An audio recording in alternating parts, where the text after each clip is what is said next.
And our next presentation is College, a Game of Chutes and Ladders. This presentation will cover obstacles that your student might face and how to be successful within their college experience here at Creighton.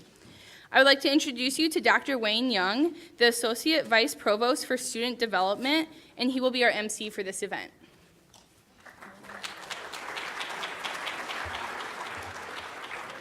All right, well, howdy.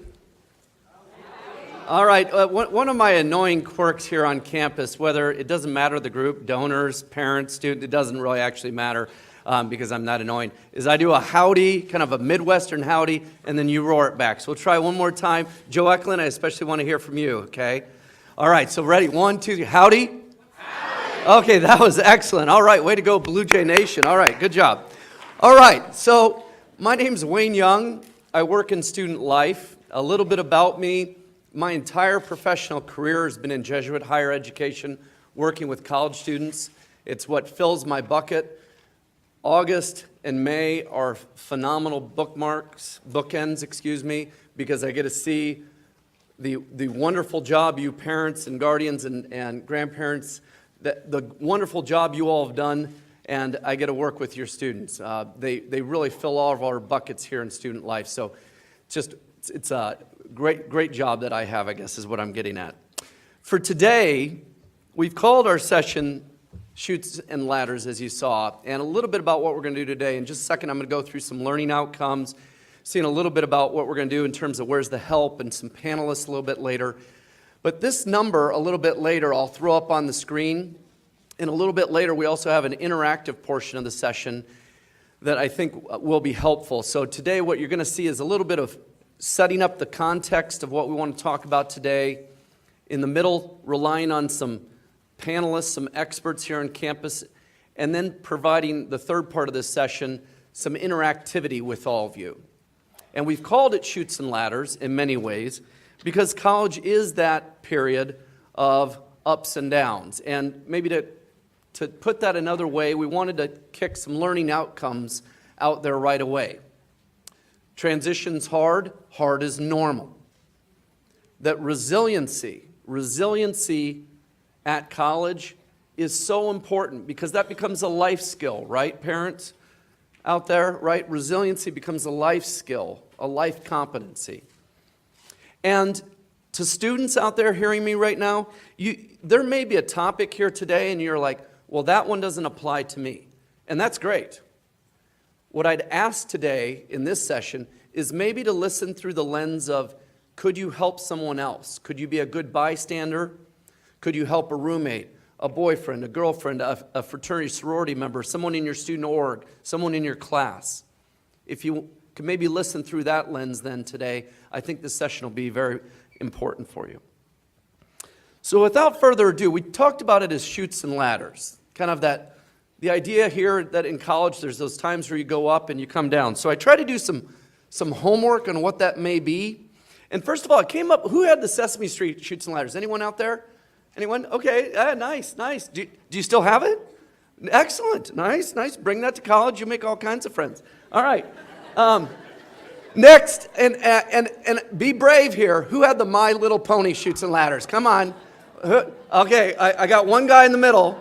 You definitely bring it. Okay, anyone else? No? Okay. All right, tough crowd. All right, Minecraft Chutes and Ladders. Anyone? Maybe one up top? Okay. Anyone have the Fortnite Chutes and... Never mind. Okay. Of course, you have to have the Avengers Chutes and Ladders, right? Although you can tell this one never really made it to market at Target, right? Because first of all, Hulk's smiling. Hulk doesn't smile, he smashes if you didn't. Okay, anyway. And then Wolverine, he's doing something with the claws that looks kind of violent, actually. So okay, I'll leave this alone. All right. We're past the fun, cheesy Wayne part of the session. So nice job, everyone. Way to get through that. Okay. So what are we talking about here today? We're talking about some real topics, things that are hard, that hard is normal, but topics that may be part of your experience in this 18 to 24-year-old range at college and here at Creighton. And you're seeing some of those topics, but let me flesh that out a little bit more so that I can really set the tone for what we're going to hear from our panelists and then questions that any of you may raise a little bit later. First of all, 1 in 5 children between the ages of 13 to 18 live with a mental health condition. 1 in 6 college students were diagnosed with or treated for anxiety during their college years. Approximately 26.2% of Americans ages 18 and older, about 1 in 4, suffer from a diagnosable mental disorder in a given year. 25% of college students report academic consequences related to alcohol, and then you're seeing quite a staggering number there in terms of actual fatalities due to alcohol-related injuries. 1 in 5 women and 1 in 71 men will be raped at some point in their lives. Eating disorders, daily struggle, you're seeing for 10 million females, approximately 1 million males. In terms of feeling overwhelmed, 80% have feelings of being overwhelmed, 50% so anxious that they've struggled in school, 40% do not seek help. Conversely, here at Creighton, 33% of students use academic tutoring and support through the Edge Academic Success, which you'll hear a little bit more about in just a second.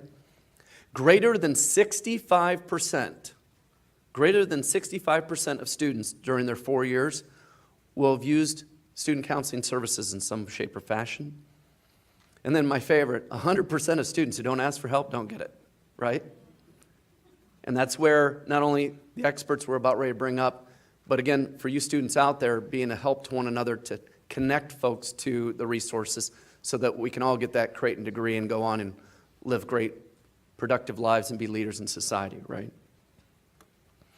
So we want to explore next, after having set that context for what we're talking about today, we want to talk about what are the resources available. And so I'm going to bring up an expert panel, and in a second here I'm going to have them introduce themselves. But what we're going to do with that panel is we're going to have some snippets here in a second, some examples, and then I'm going to turn to each of our expert panelists and ask them to provide some context to that story and perhaps answer that synopsis or that short story.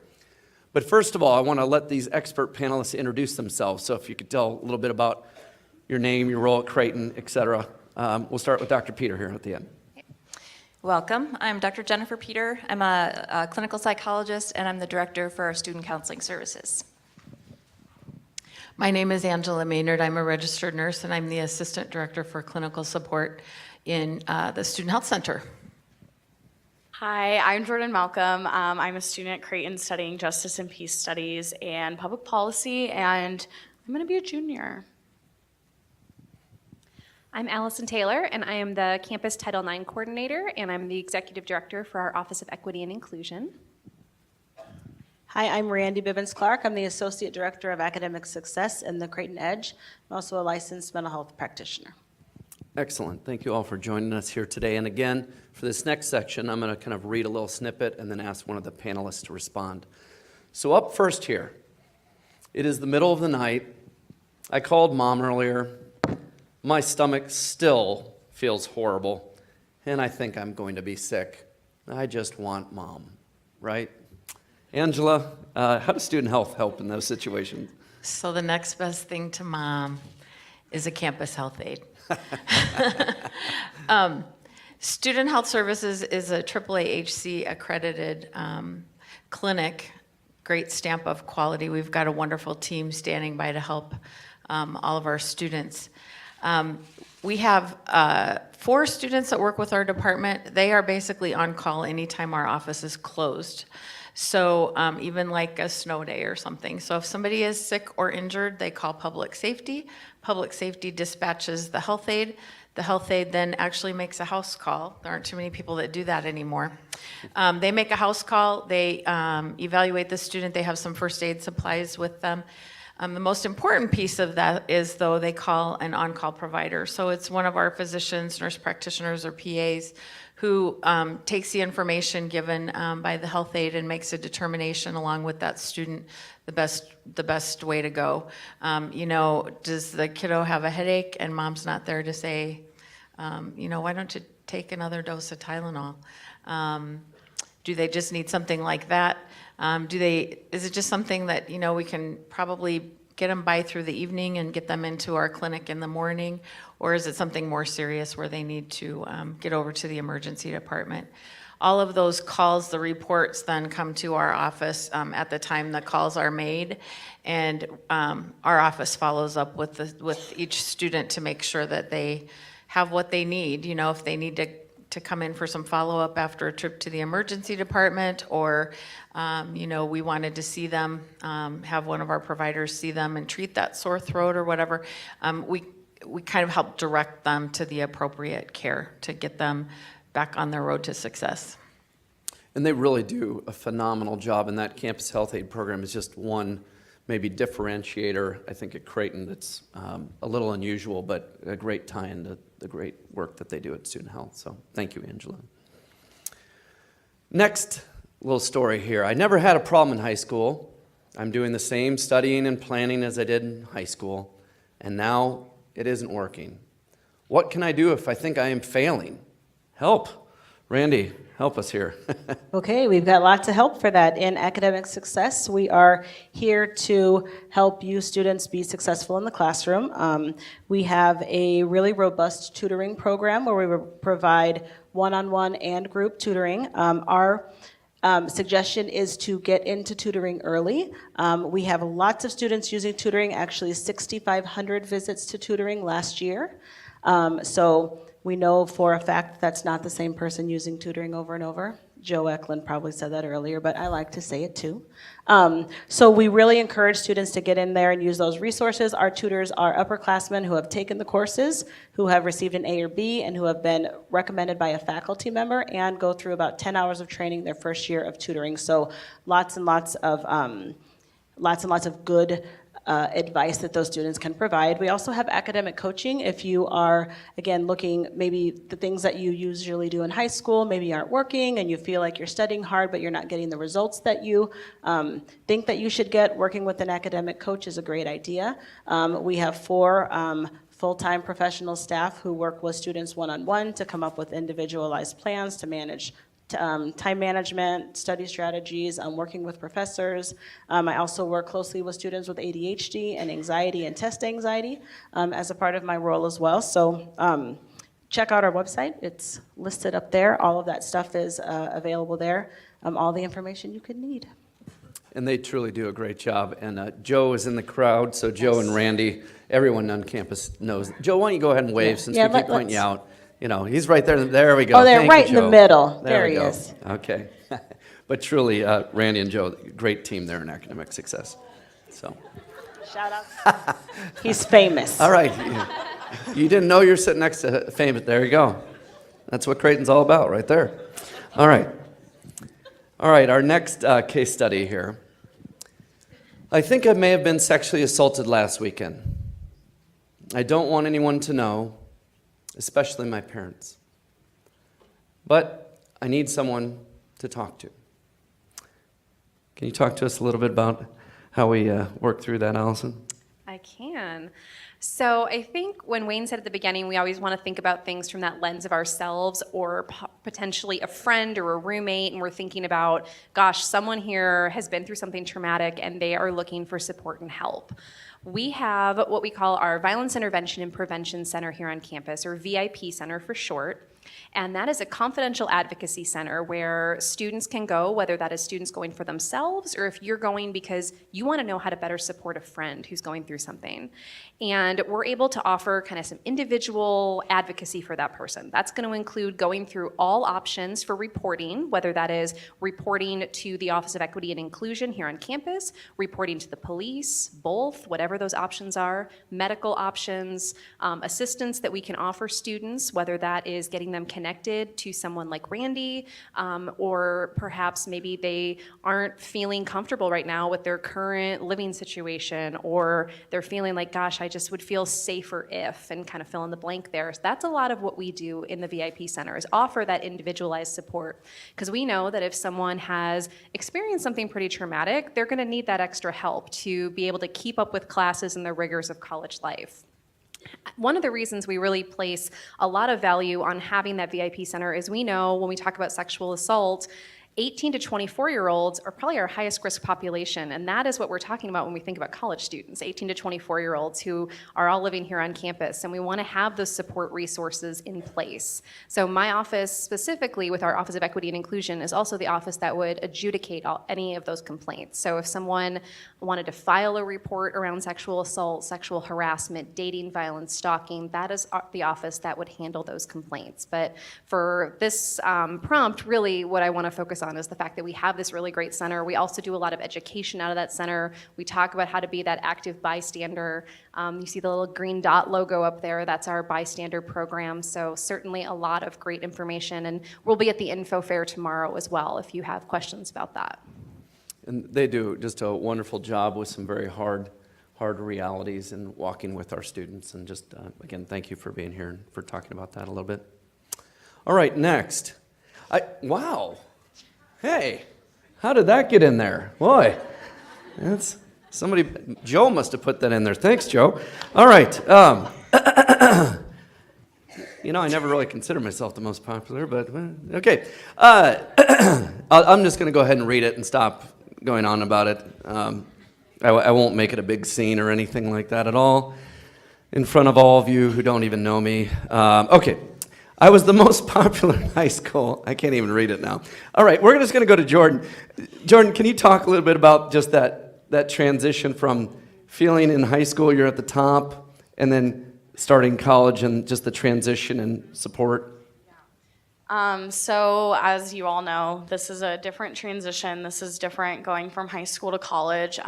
But like they've talked about, we have so many amazing resources for students, whether that be the tutoring or if something is to occur, offices like the Office of Equity and Inclusion and the Counseling Center, and taking care of students when they're feeling sick in the night. I know, and like one time I got food poisoning and I was like, throwing up in the middle of the night, and I was like, didn't even know that existed. It was, yeah, oh. Yeah, anyway, so like I didn't even know about that until now, so that's awesome. But anyway, there are just so many amazing resources that kind of help students be the best that they can be. So when you're kind of going through the downs and the ups, you can rely on those people in different ways when you need to best fit the needs of the experiences that you're having.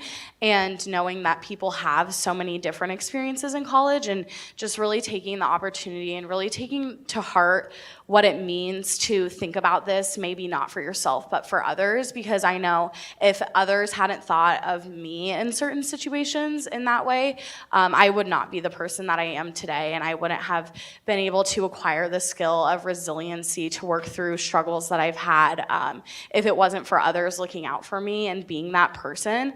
And even if you don't think that that's gonna happen, you never really know what someone is walking with until they kind of have that opportunity to share with you, or you have the opportunity to share your own experiences. And for me, that really, like, that having the support of my friends who were looking out for me in this way really just made me who I am today and made me happy and caring and loving in a way that I hadn't really felt before because of some of the things that I was carrying with me. And my friends really helped me get to this point and just be, I don't know, who I am. So just keep in mind that, like, if you are experiencing anything and need to use any of these services, that's okay and that's great, because they're here for a reason and they're here to help you become the person that you're supposed to be. And it's just one piece of the college experience that you do go to school for academics and to get a career, but there are so many other pieces that are combined with that, and you really have to care for yourself in so many different ways.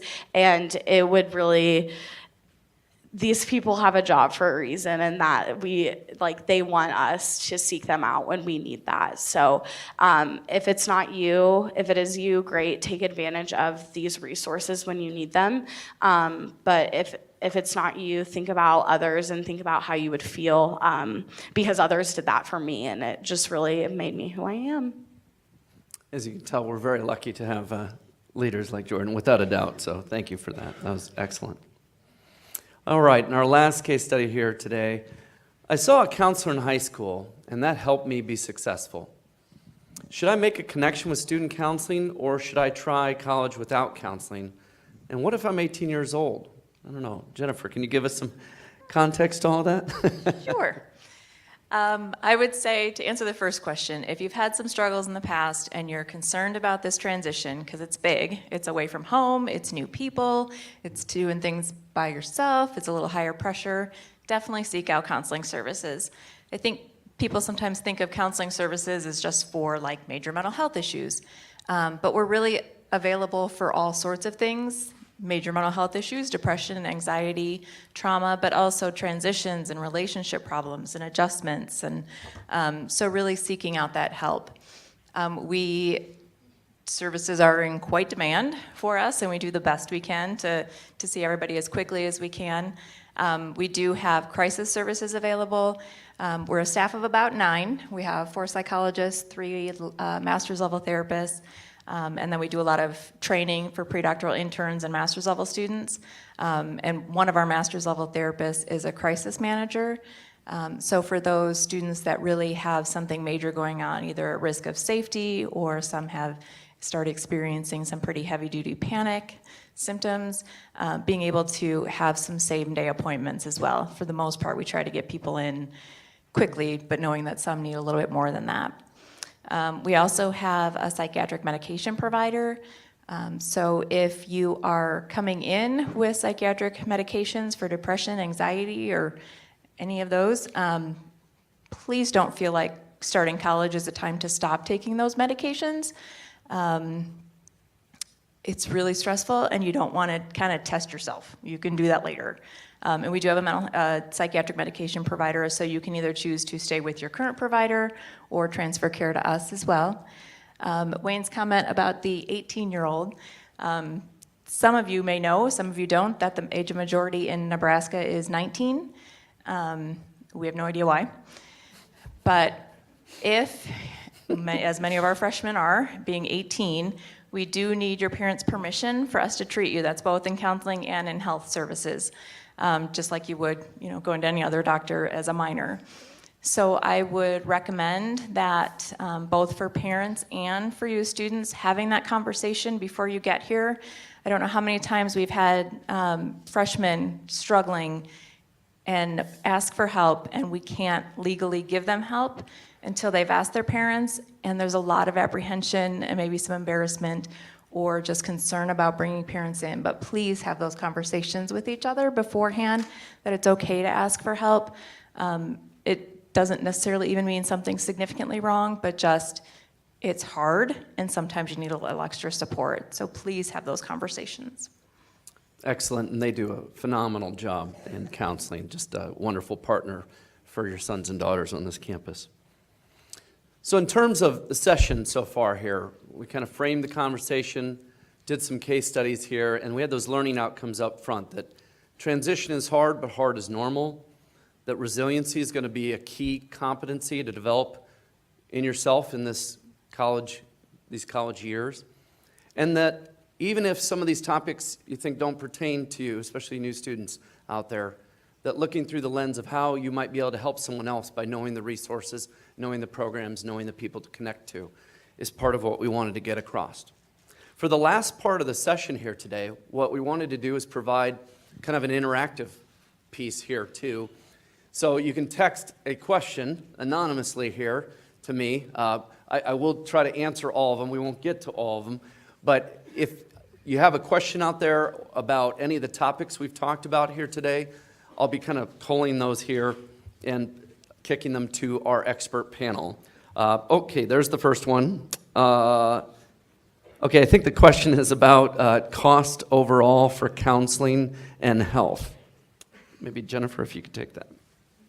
I can speak for counseling, and then Angela can take it for health. So our counseling services are free for students, which is awesome. We really appreciate the university's support with that.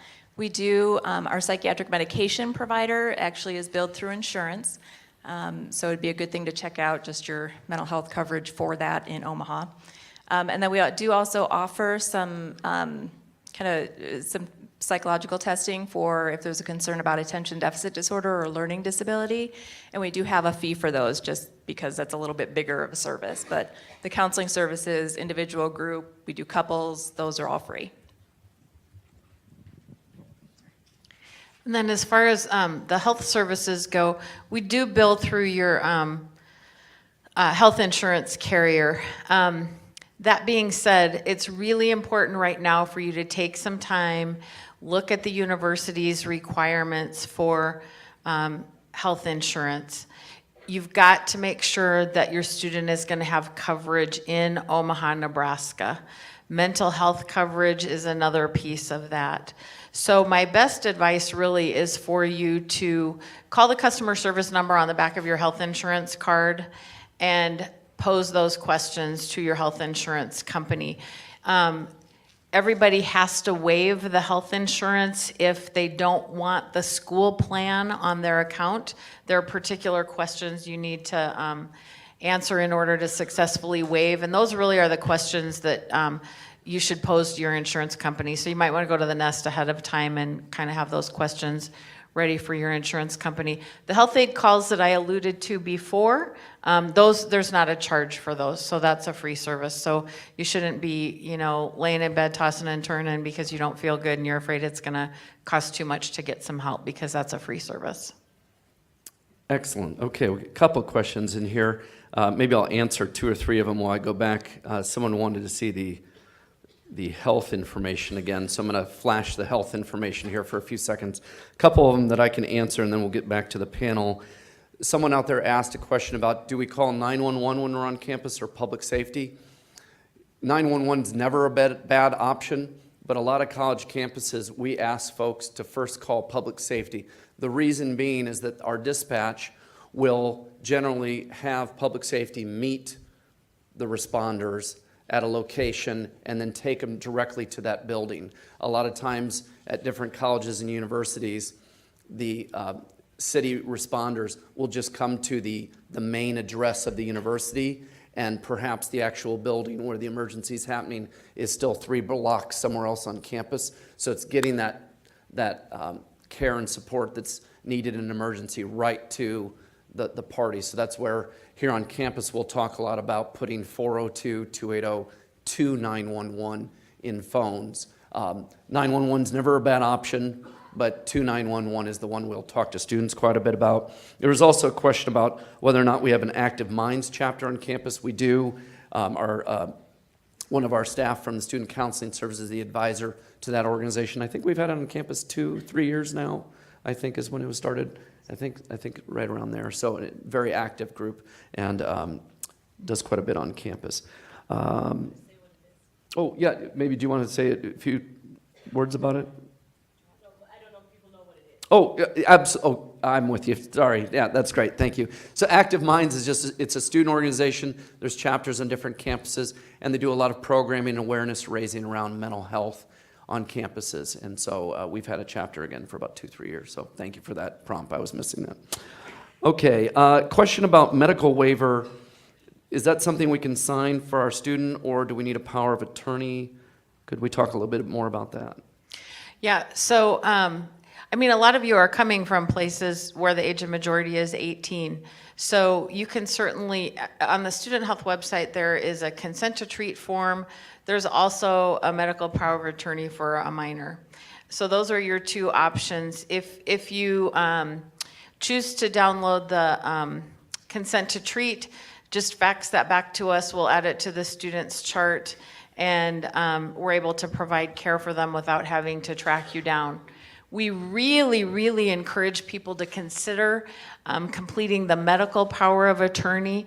that has to be notarized when it's signed, but that essentially gives your student the ability to sign for any of their care, including immunizations. So when we have our flu shot campaign, if we don't have we have to get your consent for that specific immunization. So your student might be in line with all their friends, and we have to stop the line to call a parent to get consent. So again, those forms are available on the student health website.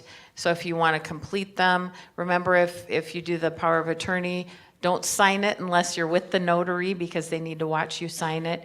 And you can fax those back to our office. The fax number is on the website as well, and we'll just add it to the student record and go from there. You know, we have a lot of parents who get concerned about not being looped in if there's a significant health issue with the student and if they have already provided consent. And everybody in this room, our staff all around campus, we're experts in working with college students. So we're going to have that conversation with the student if we feel that it's important for the parent to be looped in. You know, we can't do it unless we have their permission, but I would say 9.7 times out of 10, if I'm having that conversation with a student, they're gonna contact their parent or say, yep, Angela, go ahead and call my mom or dad and let them know this, or we'll call together and put you on speakerphone so that you know, you can ask the provider questions or whoever. So don't feel like that consent thing is going to be a big barrier to getting information about your student. All right, thank you very much. That's great. A question here about how much are the tutoring sessions and group tutoring sessions? Can you talk a little bit about that, Randy? I sure can. All of our tutoring resources are free. Tutoring, academic coaching, anything that's provided by the Creighton Edge, those are all free resources. And they're unlimited. Well, our attached tutoring, well, our group tutoring options are unlimited, so students can use that as much as they want. Our one-on-one tutoring, which is students meet with a tutor on a specific subject for an hour. Students can do 1 hour per subject per week, up to 3 hours. So you could do an hour of psychology, an hour of biology, and an hour of math every week of the semester if you wanted to, in conjunction with the group tutoring as well. Excellent, thank you. Question about what is the max number of counseling sessions, and are there any special groups that students can join? Are there any for military? So maybe 3 questions there. One, is there a max number of sessions? What kind of special groups, and anything directed at military?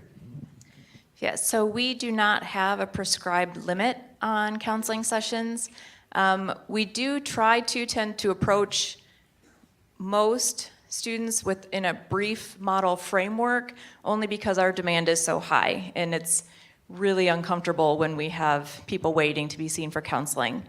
Typically what we'll do is if there is something that requires really intensive treatment, typically even more than once a week type counseling, we have created a lot of relationships with providers in the community, and we'll refer out that way. It's a balance. We don't ever want to limit students, but we also have a lot of students that need to be seen. So that's a constant juggle for us.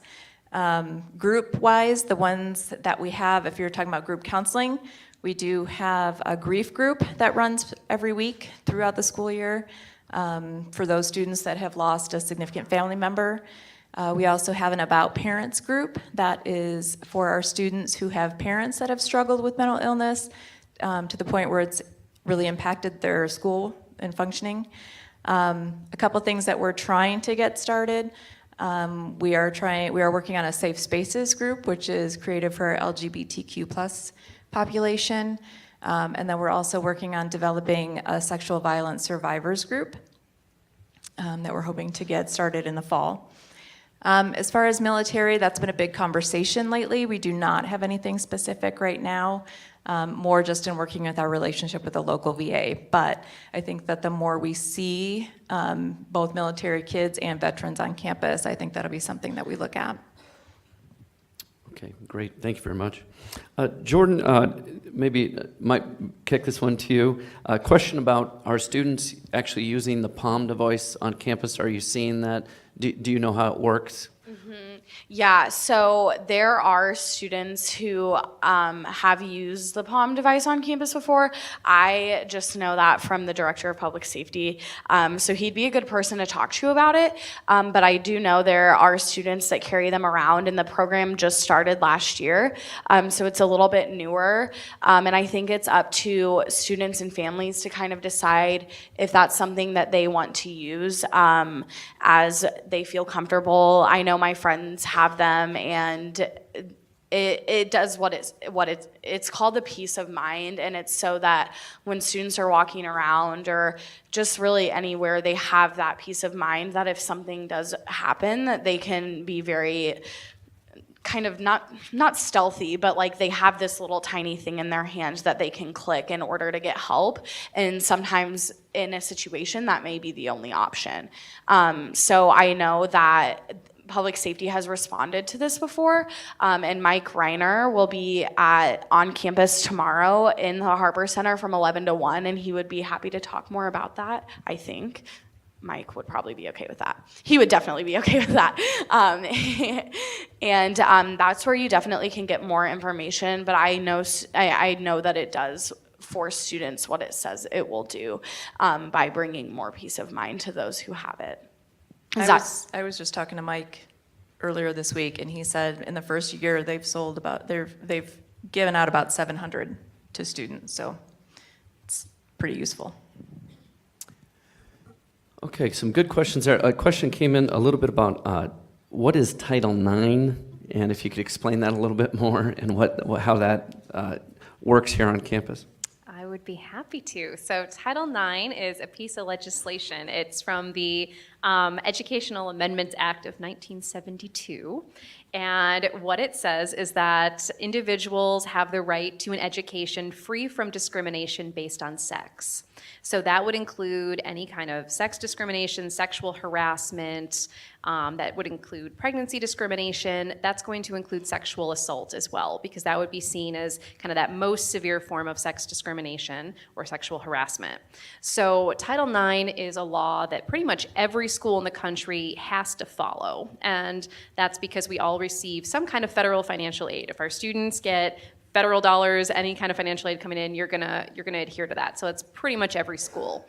What that requires is that we have education on campus around sexual violence, around sexual harassment. That requires that we have built-in structures for students to report incidents to the university, which we have. It requires resources. So when I was talking about our VIP center, it requires that we do have some kind of structure for students to go and get help and get that assistance that they might need. And really, everyone should have access to the ability to get something resolved in a fair and equitable way. So Title IX is really all about a civil rights law based on sex.